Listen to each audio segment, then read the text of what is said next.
Berita tentang korupsi pengadaan APD di Kementerian Kesehatan RI membuat kita bertanya-tanya, bagaimana mungkin proyek sebesar 3,03 triliun rupiah untuk pengadaan 5 juta set APD bisa terjadi korupsi?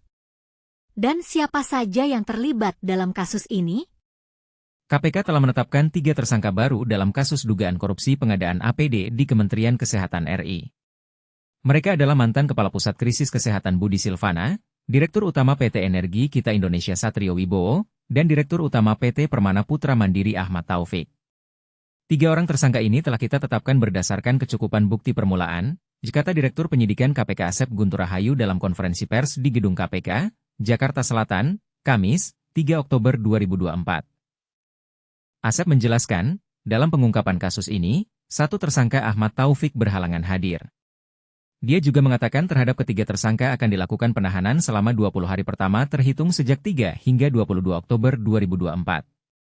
KPK selanjutnya melakukan penahanan kepada tetangga BS di urutan cabang KPK Gedung ACLC dan tersangka SW di rutan cabang KPK Gedung Merah Putih, ungkap Asep. Kita juga ingin tahu, bagaimana proses pengadaan APD ini bisa terjadi korupsi? Apakah karena kebutuhan akan APD yang sangat tinggi saat pandemi COVID-19, sehingga membuat para pelaku korupsi mengambil kesempatan untuk mengambil keuntungan? Dalam kasus ini, nilai proyek mencapai 3,03 triliun rupiah untuk pengadaan 5 juta set APD. Dan dugaan kerugian negara sebesar 300 miliar rupiah. Sungguh jumlah yang sangat besar dan membuat kita bertanya-tanya, bagaimana mereka bisa melakukan korupsi dalam skala yang sangat besar seperti ini? Sebelumnya, KPK sudah menetapkan 3 orang sebagai tersangka dalam kasus ini. Jubir KPK Tessa Mahardika mengatakan pengadaan APD itu menggunakan dana siap pakai pada Badan Nasional Penanggulangan Bencana tahun 2020. Bahwa penyidikan perkara sejak September 2023. KPK tetapkan 3 tersangka, kata Tessa kepada wartawan pada Rabu 3 Juli. Tim penyidik KPK juga telah melakukan penyitaan aset dari para tersangka. Total ada 8 aset milik tersangka senilai 30 miliar rupiah yang telah disita penyidik KPK pada Juni 2024.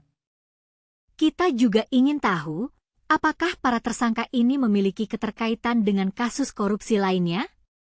Dan bagaimana mereka bisa melakukan korupsi dalam skala yang sangat besar seperti ini? Dalam kasus ini, kita juga ingin tahu, bagaimana KPK akan mengusut kasus ini lebih lanjut? Dan apakah mereka akan menemukan bukti-bukti lain yang dapat mengungkapkan korupsi yang lebih besar lagi?